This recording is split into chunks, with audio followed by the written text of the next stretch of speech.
तो फाइनली वो दिन आ चुका है जिसका आप इंतज़ार कर रहे थे, जिसके लिए आप प्रिपेयर कर रहे थे लास्ट 3 4 5 6 महीने से। आई एम श्योर आपको सारा हार्डवर्क, जितना भी आपने सेक्रीफाइसेस किए, सब कुछ याद आ रहा होगा और अभी आपको ऐसा लग रहा होगा कि जितना भी एनर्जी आपके पास सब कुछ एग्जॉस्ट हो चुका है, बस कैसे भी करके जल्दी से अभी एग्जाम्स खत्म हो जाए उसी का आप वेट कर रहे हो। बट जो मेन मैच है वो तो अब स्टार्ट होगा। अभी तक आप जो कर रहे थे वो प्रैक्टिस था ताकि आप अच्छे से परफॉर्म कर पाओ over the next 8 to 10 days. जो मेन मैच है वो अब स्टार्ट होगा और गिव अप करने का तो सोचना भी मत, क्योंकि अभी और 8 to 10 डेज आपको सर्वाइव करना है। इनफैक्ट सिर्फ सर्वाइव नहीं करना, आपको डोमिनेट करना है नेक्स्ट 8 to 10 डेज। अब एग्जाम के एक दिन पहले मैं आपसे कोई पढ़ाई के बारे में बात नहीं करने वाला हूँ, वो अब हम ऑलरेडी कर रहे हैं काफ़ी टाइम से। ये वीडियो में आपके साथ मैं मेन 2 पॉइंट शेयर करूँगा और फिर कुछ जनरल बातें शेयर करूँगा जिसका आपको ध्यान रखना है एग्जाम के टाइम।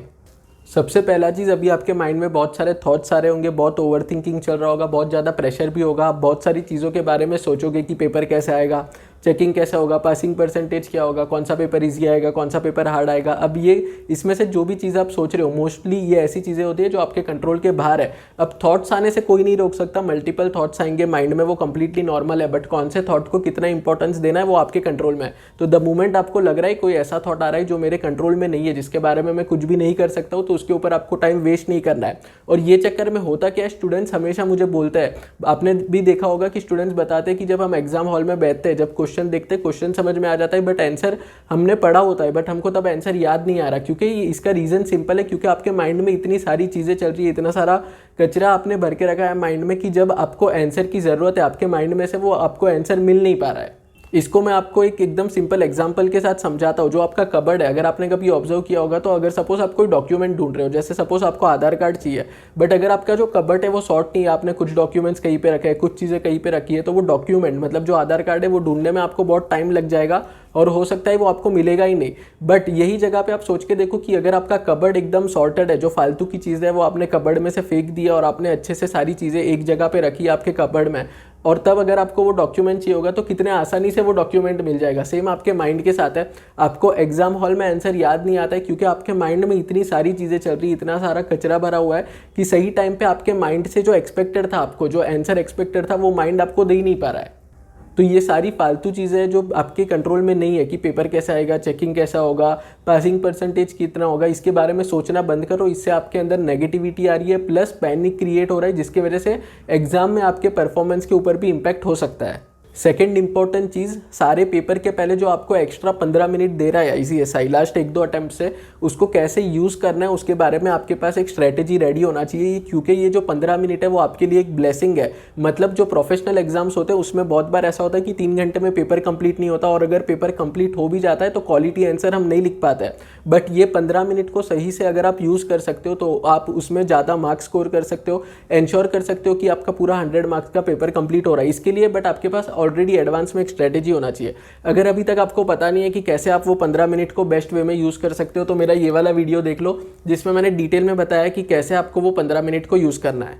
और ट्रस्ट मी, अगर आपने सही स्ट्रेटेजी फॉलो कर लिया ये 15 मिनट में, तो ये 15 मिनट आपके लिए गेम चेंजिंग हो सकते हैं। ये 15 मिनट की वजह से आगे के जो 3 आवर्स है, जो मेन आपका राइटिंग, जिसमें आपको राइटिंग करना है, पेपर लिखना है, वो आपके लिए आसान हो सकता है। इसलिए बहुत ज़्यादा इंपॉर्टेंट है कि कैसे आप ये 15 मिनट को यूज़ कर रहे हो, उसके लिए आपके पास एक स्ट्रेटेजी होना चाहिए। अब फटाफट से मैं आपको कुछ बेसिक चीज़ें बता देता हूँ जिसका आपको ध्यान रखना है over the next 8 to 10 days जब आपका एग्जाम चल रहा होगा।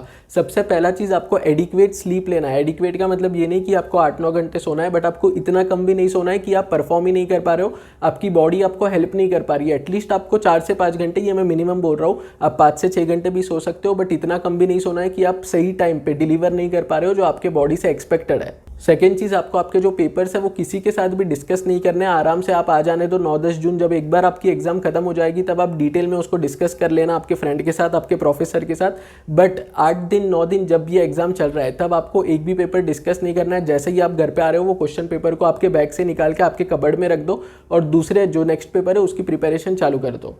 थर्ड चीज़, आपको कोई भी नया स्टडी मटेरियल रेफर नहीं करना है। क्या होता है एग्जाम के टाइम, एग्जाम के एक दिन पहले बहुत सारे प्रोफेसर के नोट्स सर्कुलेट होते हैं, रिवीजन नोट्स, मार्क नोट्स, अलग अलग नाम से वो सर्कुलेट होते हैं। ये शॉर्टकट नोट्स होता है जो रेफर अगर आप करते हो तो आपका डिस्ट्रैक्शन बढ़ जाता है और आप पैनिक हो जाते हो, क्योंकि हो सकता है वो नोट्स में ऐसी कुछ चीज़ें जो आपने नहीं पढ़ी है और फिर एंड मोमेंट पे पैनिक क्रिएट होगा। तो आपको क्या करना है, ये सारे नोट्स से दूर रहना है। आपको बस जो आप इतने टाइम से पढ़ रहे हो, जो भी मॉड्यूल से पढ़ रहे हो या फिर प्रोफेसर के नोट्स से, उसी से आपको पढ़ना है एग्जाम के एक दिन पहले। नेक्स्ट इंपॉर्टेंट चीज़, आपको 100 मार्क्स का पेपर अटेम्प्ट करना है। हो सकता है 2-3 आंसर क्वेश्चन पेपर में ऐसे जिसका आंसर आपको नहीं आता है, बट आपको छोड़ के नहीं आना है। कुछ ना कुछ वो टॉपिक के बारे में आपको पता ही होगा। अगर एग्जैक्ट आंसर नहीं पता तो कुछ ना कुछ वो टॉपिक के बारे में आपको पता होगा, वो आपको लिख के आना है। अगर आपको नहीं पता स्ट्रेटेजीज टू एंश्योर कि आप 100 मार्क्स का पेपर कैसे अटेम्प्ट कर सकते हो, तो ये वाला वीडियो देख लो, उसमें मैंने डिटेल में बताया मल्टीपल स्ट्रेटेजी जो फॉलो करके आप पूरा 100 मार्क्स का पेपर अटेम्प्ट कर सकते हो। नेक्स्ट इंपॉर्टेंट चीज, आप जो पहला क्वेश्चन अटेम्प्ट कर रहे हो मेक श्योर कि वो ऐसा क्वेश्चन है जो आपको अच्छे से आता है, क्योंकि यूजुअली आईसीएसआई जो क्वेश्चन नंबर 1 है वो जानबूझ के टफ डालता है आपको टेस्ट करने के लिए। तो वो अगर आपको नहीं आता है तो वो आप बाद में अटेम्प्ट करना, पहले आप वो अटेम्प्ट करना जो आपको अच्छे से आता है, क्योंकि जो फर्स्ट इंप्रेशन है वो बहुत ज़्यादा इंपॉर्टेंट होता है, उससे बहुत ज़्यादा हेल्प होता है। तो ऐसा क्वेश्चन आप पहले अटेम्प्ट कर लो जो आपको अच्छे से पता है, जिसके प्रोविजन आपको अच्छे से पता है। नेक्स्ट इंपॉर्टेंट चीज़, जो भी आपके आंसर में रूल नंबर है या फिर सेक्शन नंबर है, सब सेक्शन नंबर है, या फिर कोई अगर आपने केस लॉ का रेफरेंस दिया उसको अच्छे से हाईलाइट करो, क्योंकि जब आप हाईलाइट करोगे तो वो एग्जामिनर के पता चलेगा कि आपने डिटेल में सेक्शन के साथ, रूल के साथ, केस लॉ का रेफरेंस देके आंसर लिखा है। इससे आपको ज़्यादा मार्क्स मिलेंगे।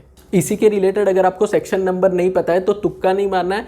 अगर आप एक बार सेक्शन नंबर के बिना सही आंसर लिखोगे तो आपको मार्क्स मिल जाएंगे, बट अगर आप गलत सेक्शन नंबर कोट करके आओगे तो बहुत ज़्यादा खराब इंप्रेशन पड़ेगा। जो मार्क्स मिलने वाले थे आंसर सही होगा, बट क्योंकि आपने सेक्शन नंबर गलत लिखा है तो वो मार्क्स कट होने के चांसेस है। इसकी वजह से अगर आपको सेक्शन नंबर आता है तो बेस्ट है, बट अगर नहीं आता है तो विदाउट सेक्शन नंबर आंसर लिखे हो, बट गलत सेक्शन नंबर मत लिखना। नेक्स्ट इंपॉर्टेंट चीज़, हर अटेम्प्ट में ऐसे 2-3 पेपर होते हैं जो काफ़ी ज़्यादा चैलेंजिंग डिफिकल्ट होता है। ये सारे पेपर्स में आपको जल्दी नहीं निकलना है। आधे घंटे 45 मिनट्स में लोग निकलने लगेंगे, उनके ऊपर आपको ध्यान नहीं देना है। आपको एंड तक बैठना है, पूरे 3 घंटे आपको बैठना है एग्जाम हॉल में। लास्ट आंसर तक आपको अटेम्प्ट करना है। मुझे आपका कमिटमेंट चाहिए, प्रॉमिस चाहिए कि आप जल्दी नहीं निकलोगे एग्जाम हॉल से और पूरा 100 मार्क्स का पेपर अटेम्प्ट करोगे, चाहे कितना भी डिफिकल्ट है वो पेपर।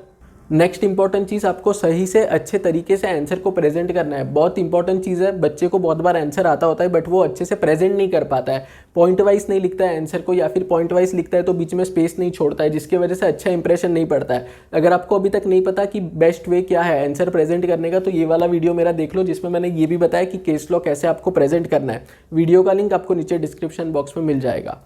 तो ये थी कुछ इंपॉर्टेंट बातें जिसका आपको ध्यान रखना है, और आपको खुद के ऊपर भरोसा रखना है, भगवान के ऊपर भरोसा रखना है। अगर आप यहाँ तक आए हो 3, 4, 5, 6, 7, 8 महीने मेहनत करके, तो आगे के 8-10 दिन क्या है वो भी निकल जाएंगे। बस it's a matter of few days. तो आपको खुद के ऊपर भरोसा रखना है। जितना आप पुश कर सकते हो खुद को पुश कर लो, अच्छे से रिवाइज करो, अच्छे से आंसर्स लिख के आओ, और जो भी आप डिजर्व करते हो, जो भी आपका बेस्ट रिजल्ट होगा, जो भी आप एक्सपेक्ट कर रहे हो वो आपको मिलेगा। अगर आपको आज का ये वीडियो अच्छा लगा होगा तो वीडियो को लाइक कर देना, और thank you very much for watching.